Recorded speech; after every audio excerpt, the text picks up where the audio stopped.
Es el peor momento de la represión en las calles de la República Islámica de Irán y Donald Trump anuncia que la ayuda está en camino y que actuará de una manera muy firme si el régimen ejecuta a los manifestantes. Pero ¿qué significa esto para los más de 10.000 detenidos y los miles que aún siguen en las calles? El régimen de los ayatolás hoy anunció que procesarán a los manifestantes arrestados con cargos que conllevan la pena de muerte. Vamos en breve por más detalles de esta y otras noticias del día. Soy Jenny Pérez, aquí en Berlín. Destacamos: la represión contra los manifestantes de Irán ha dejado al menos 2.000 muertos, aunque otras ONGs de derechos humanos elevan esta cifra a más de 2.500. Las organizaciones denuncian masacres organizadas y sistemáticas contra los manifestantes. El nuevo gobierno chavista anunció que liberó a más de 400 presos políticos. La noticia la dio a conocer Jorge Rodríguez, presidente de la oficialista Asamblea Nacional. El nuevo liderazgo chavista había anunciado numerosas liberaciones, pero hasta ahora se han confirmado solo decenas. Y el jefe de la OTAN, Mark Rutte, promete reforzar la seguridad en el Ártico. Pidió no ser ingenuos ante lo que llamó presencia activa de China y Rusia. La amenaza de Trump de que tomará el control de Groenlandia si Europa no hace parte de su seguridad divide a los socios del bloque.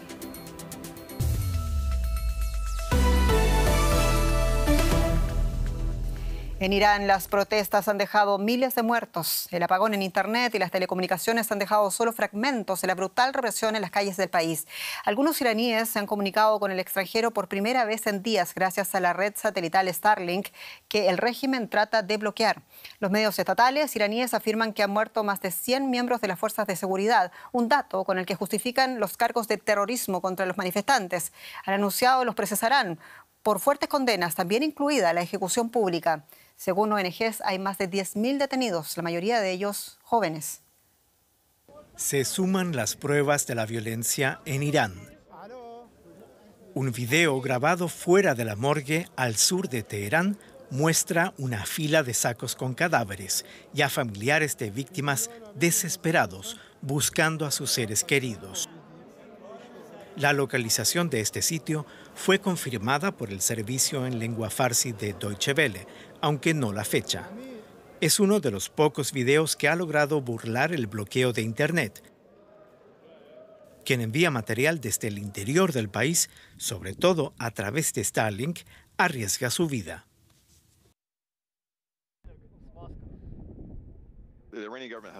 El gobierno iraní ha manifestado su molestia porque Starlink ha estado operando en el país sin autorización. Para mucha gente es un salvavidas.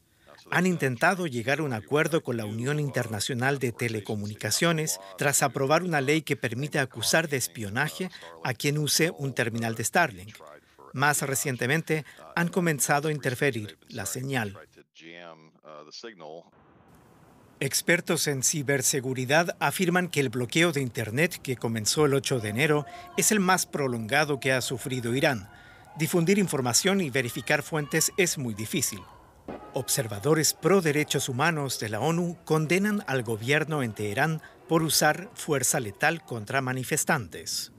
Estos videos publicados en redes sociales el 12 de enero mostrarían enfrentamientos entre las fuerzas de seguridad y los manifestantes en la ciudad de Urmia. En Teherán, las manifestaciones congregan a muchas personas. Según algunas fuentes, hay miles de detenidos. Las autoridades iraníes han anunciado que presentarán cargos contra quienes consideren alborotadores. Se les acusa de haber declarado la guerra a Dios, cargo usado en el pasado en casos con pena de muerte. Organizaciones pro derechos humanos han expresado preocupación por el caso particular de un manifestante de 26 años, Erfan Soltano, detenido en las afueras de la capital durante las manifestaciones y que podría ser ejecutado el miércoles. Bueno, y pese a la censura, hay suficiente información que documenta la brutal represión contra la población civil en Teherán y otras ciudades del país. Tenemos con nosotros analistas en política iraní, además especialistas en movimientos sociales. La tenemos desde Barcelona a Rima Sherman Hammadi. Rima, muchos saludos. En primer lugar, ¿cómo están los iraníes opositores al régimen tratando de darle la vuelta a esta censura en Internet y a las comunicaciones de la que estamos hablando? ¿Qué nos dice también, sobre todo, lo poco que logra salir desde Irán ahora mismo? Lo poco que sale de Irán es fragmentario, Jenny, pero suficiente para identificar patrones claros. La población utiliza aún utilizan VPN, redes satélites puntuales, mensajes grabados y enviados en las ventanas muy breves de conexión y una cadena informal de contactos dentro y fuera del país. No es un flujo constante de información, pero es información muy significativa y de alto riesgo. Lo que nos dice también ese material es consistente: uso de fuerza letal, disparos directos, arrestos masivos y una estrategia deliberada de cortar Internet para aislar a la población y ocultar la represión. Y realmente cuando un Estado necesita llegar a apagar la red para gobernar, no es por seguridad, está claro, es porque no puede controlar el relato de lo que está pasando dentro del país. Rima, y decíamos al menos 2.000 muertos, cifras de la agencia Reuters que fueron luego confirmadas por una ONG de derechos humanos con sede en los Estados Unidos. Y Trump pide, en medio de todo esto, a los manifestantes tomar el control de las instituciones. ¿Es algo, te pregunto yo, que a estas alturas y con todo lo que estamos viendo, la brutalidad de la represión hacia los manifestantes, que los manifestantes puedan hacer, o veremos finalmente ver aplastado ese movimiento civil y social como lo vimos en el año 2022? Lo que sí sabemos, es difícil realmente poder responder con certeza a esa pregunta, pero la legitimidad de un gobierno depende en gran medida del apoyo de su ciudadanía. Está claro que todo indica que se ha erosionado de forma considerable en Irán.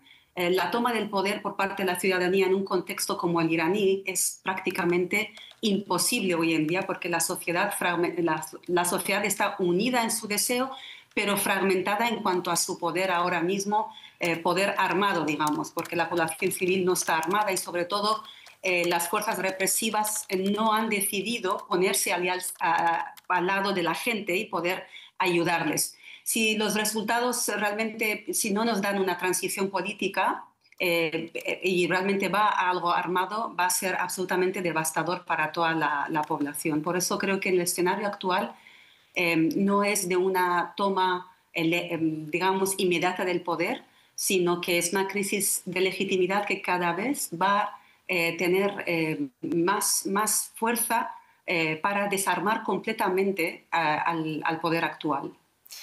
Y Rima, vemos un llamado más decidido de algunos gobiernos occidentales contra la masacre de civiles. Uno de ellos es el propio gobierno alemán, incluso la Unión Europea. Pero la diáspora iraní pide que Occidente declare a los hermanos musulmanes como una organización ilegal o terrorista. Y este grupo es considerado, recordemos, el brazo político del régimen iraní en el mundo. En tu opinión, ¿entiende realmente Occidente este asunto y las consecuencias del régimen de Irán para el resto del mundo? Yo creo que no.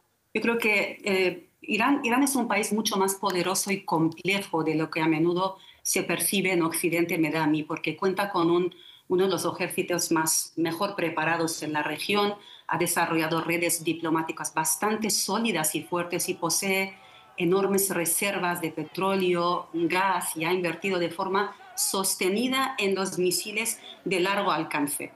Estamos hablando de un país bastante grande en cuanto a extensión, 100 millones de habitantes. Realmente yo creo que conviene, realmente hace que el país, Irán, se convierta en una potencia en la región de primer orden.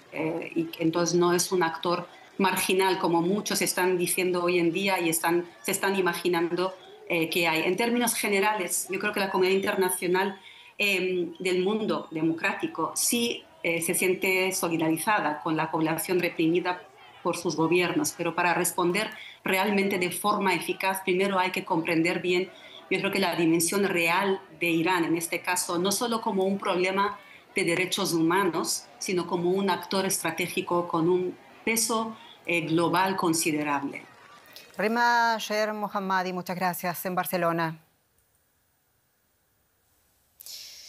En Venezuela, el presidente de la oficialista Asamblea Nacional, Jorge Rodríguez, anunció que más de 400 personas han sido liberadas de prisión desde la caída de Nicolás Maduro. El nuevo liderazgo chavista ha ido anunciando a lo largo de estas semanas un goteo de excarcelaciones. Sin embargo, las cifras totales difieren de las aportadas por la ONG Foro Penal y la oposición liderada por María Corina Machado, que aseguran que hasta ahora solo han podido verificarse entre 56 y 76 excarcelaciones. Bueno, ¿qué realmente está ocurriendo? ¿Han sido liberados más presos políticos o se trata solo de una especie de corrección de las cifras por parte del liderazgo chavista? Tenemos con nosotros a Elizabeth Hostos, periodista en Caracas. Elizabeth, saludos. Y llama la atención que Rodríguez haya dicho que las excarcelaciones que se han hecho desde diciembre pasado, cuando Maduro fue capturado el pasado 3 de enero, ¿tiene el chavismo a todos estos presos políticos? La ONG Foro Penal dice que hay más de 1000 en las cárceles y que solo han sido excarcelados decenas desde el 3 de enero. Sí, Jenny, un saludo especial para ti y tu audiencia. En efecto, el gobierno de Nicolás Maduro excarceló 71 presos políticos el 24 de diciembre y el 31 de diciembre, la madrugada del 1 de enero, un grupo también pequeño no determinado. Es decir, llegan a menos de 100 personas. Ahora el chavismo anunció el 8 de enero que con la gestión de Delcy Rodríguez, presidenta encargada, iba a ser liberado un grupo importante de detenidos por razones políticas. Hasta el presente, como bien lo señala, se ha certificado que son solamente 56 personas y en el mejor de los casos 71. El chavismo señala hoy en la Asamblea Nacional que fueron 400 ciudadanos excarcelados, una cifra que prende alarmas entre los familiares de los detenidos por razones políticas y no ha sido cuantificada, verificada, y genera mucha angustia entre las organizaciones de derechos humanos, Jenny, porque no se sabe en dónde estarían los encarcelados. ONGs venezolanas reconocen, Elizabeth, a más de 1000 presos por razones políticas en Venezuela. ¿Qué se sabe de las condiciones de vida de los prisioneros? También las ONGs venezolanas como Foro Penal aseguran que no se reporta ninguna mejoría en las condiciones de vida de los presos, ni siquiera para quienes presentan dolencias graves.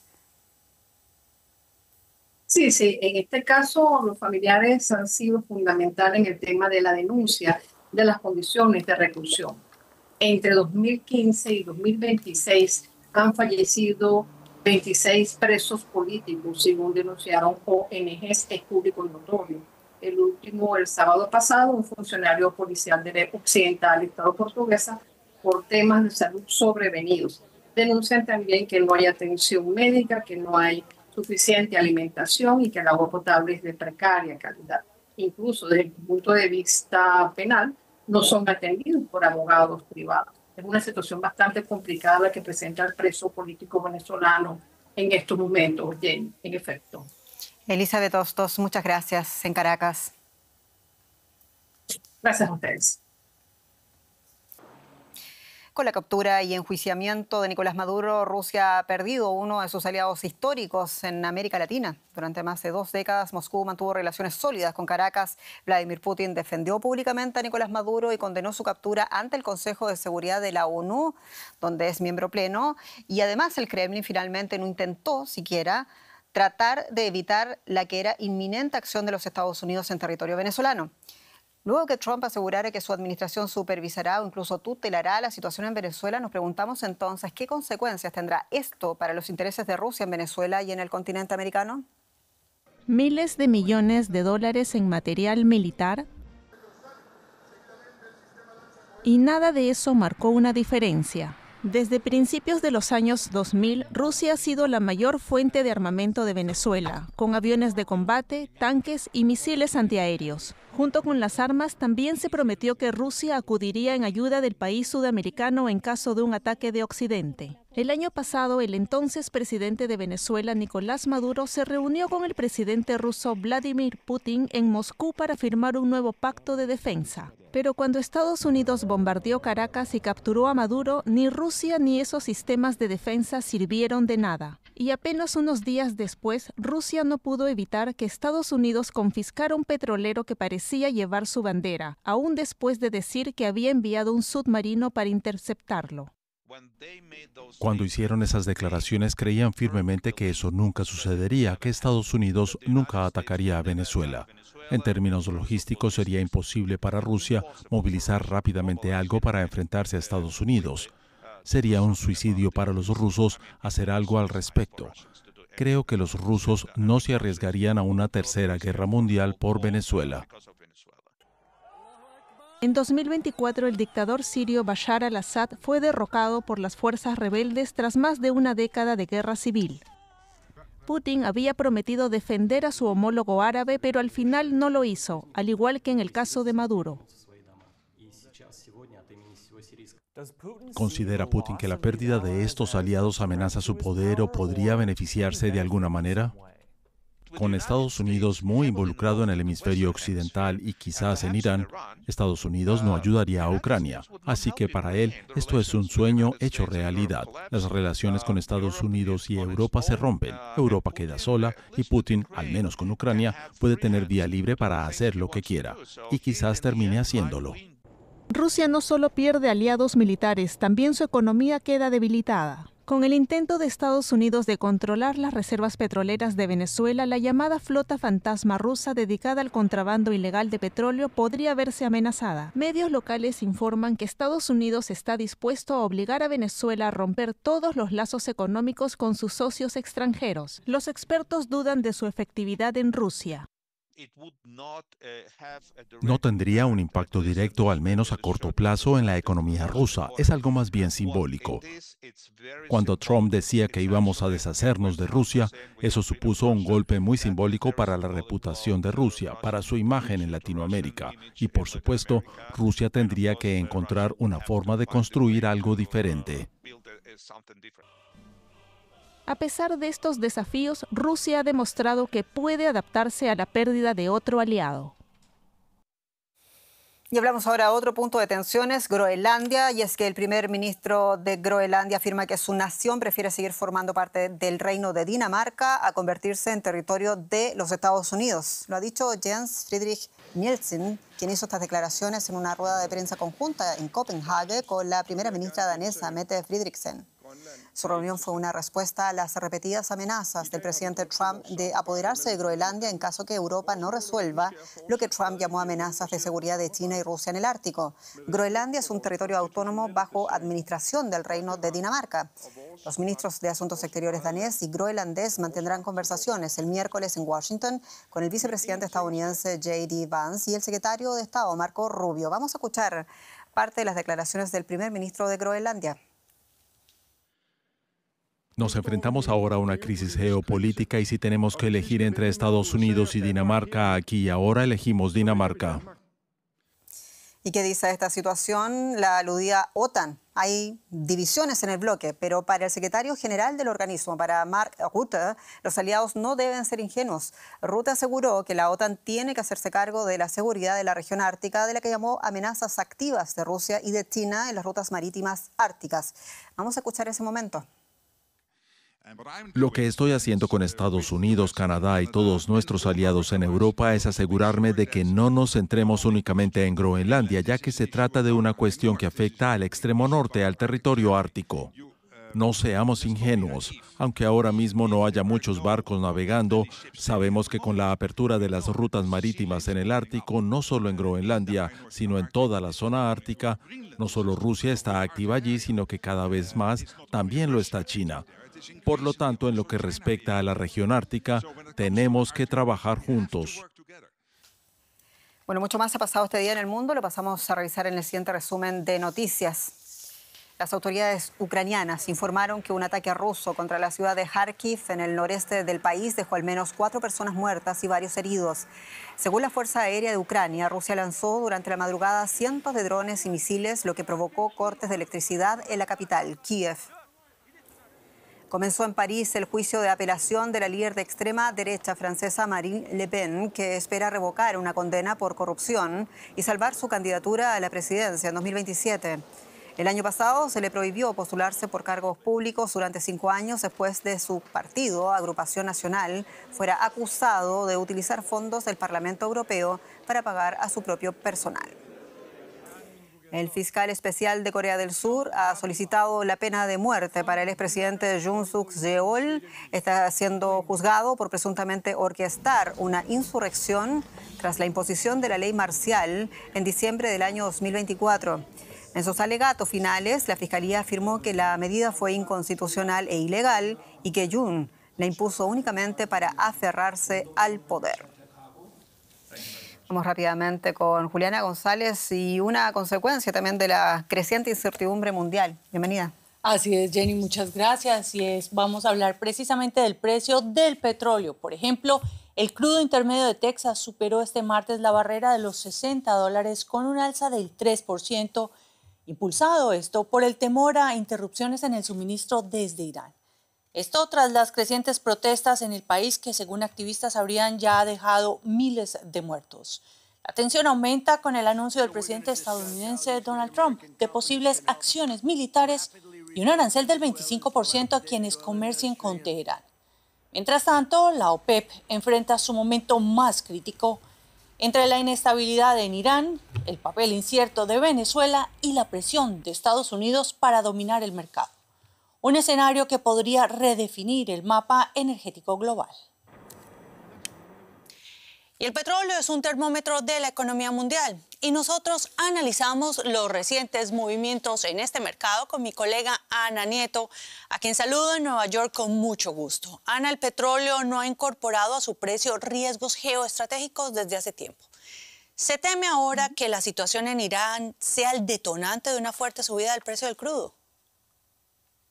Sí, efectivamente, desde la invasión rusa a Ucrania en el 2022, que disparó los precios del crudo, las crisis geopolíticas no han movido de forma consistente al alza los precios, unos precios que, sin embargo, sí han estado afectados y presionados a la baja por el gran aumento de la oferta sobre la demanda. Ha sido la sobreproducción, porque incluso con esta última subida, el barril de Brent todavía no cotiza demasiado lejos de su mínimo en los últimos años. La crisis de Irán, que es el tercer país en reservas, puede mover la aguja al alza durante un tiempo si hay un cierre en el estrecho de Hormuz o se destruyen instalaciones petroleras. Pero este es un escenario que Estados Unidos va a querer evitar. Si no hay un gran impacto en los flujos de oferta y esta sigue siendo elevada, cualquier subida del precio podría probarse bastante temporal. No hay que olvidar que incluso Estados Unidos, Donald Trump, quiere relanzar la producción de Venezuela, aunque en el corto y en el medio plazo no sustituiría ni de lejos a la de Irán en el caso de que algo realmente grave ocurriera en ese país. Por otra parte, la amenaza de los aranceles que has mencionado, el 25%, está lejos de ser concreta o clara y sería abrir una herida con China que todavía no está ni siquiera cerrada.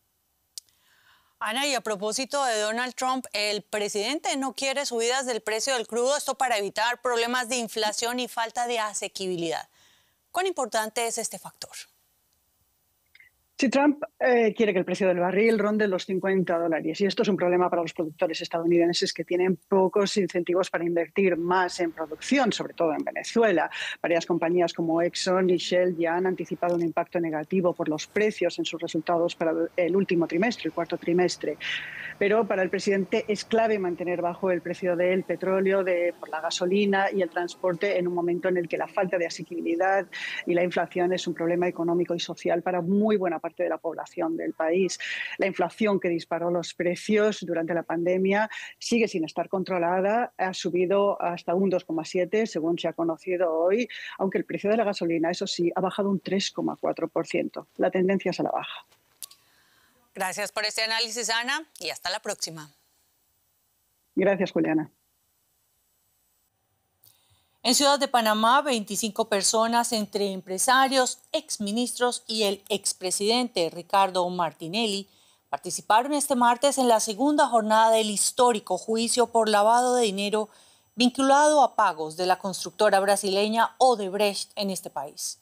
Este escándalo de corrupción impactó a varios países de Sudamérica, siendo Perú el que acumuló más expresidentes imputados. En el caso de Panamá, en el caso preciso de Martinelli, actualmente asilado en Colombia, el exmandatario podría enfrentar hasta 12 años de prisión si resulta culpable. El consorcio constructor Odebrecht, actualmente denominado Novonor, reconoció haber pagado sobornos por un monto equivalente a 50 millones de euros al entonces presidente de Panamá, Ricardo Martinelli, durante su mandato entre 2009 y 2014. Con estos pagos ilícitos, la empresa brasileña buscaba asegurarse la adjudicación de importantes proyectos como la construcción de una línea de metro, la ampliación del Aeropuerto Internacional de Ciudad de Panamá y la edificación de una autopista a lo largo de la costa. Martinelli se encuentra actualmente en Colombia, donde solicitó asilo el año pasado. Durante el proceso judicial negó cualquier responsabilidad. Soy inocente, no soy responsable. Este escándalo de corrupción vinculado a Odebrecht sacudió a numerosos países de América Latina. Las investigaciones, que se alargaron durante varios años, sacaron a la luz un sofisticado y sistemático entramado de pagos ilegales dirigido a políticos, partidos, funcionarios públicos y altos ejecutivos. Como consecuencia, se produjeron protestas masivas en distintos países de la región. En el marco de este escándalo, los expresidentes peruanos Ollanta Humala y Alejandro Toledo fueron condenados a largas penas de prisión, igual que Jorge Glass, ex vicepresidente de Ecuador. El expresidente de Perú, Alan García, se suicidó en 2019 cuando la policía fue a detenerlo. El caso Odebrecht es considerado el mayor escándalo de corrupción en la historia de América Latina. Entre 2001 y 2015, el conglomerado habría pagado sobornos por un valor cercano a los 680 millones de euros a políticos y altos cargos en distintos países. Y nos vamos para Argentina, donde la inflación fue de 31,5% en 2025. Se trata del nivel más bajo en 8 años. Así lo informó este martes el Instituto Público de Estadísticas. Es además el segundo año consecutivo de desaceleración impulsada por la severa política de ajuste fiscal y disciplina monetaria del gobierno de Javier Milei. Aunque es una mejora significativa frente a los picos de 2023 y 2024, sigue muy por encima del promedio mundial. Para 2026, las proyecciones privadas estiman una inflación cercana al 20% con expectativas de una desaceleración gradual.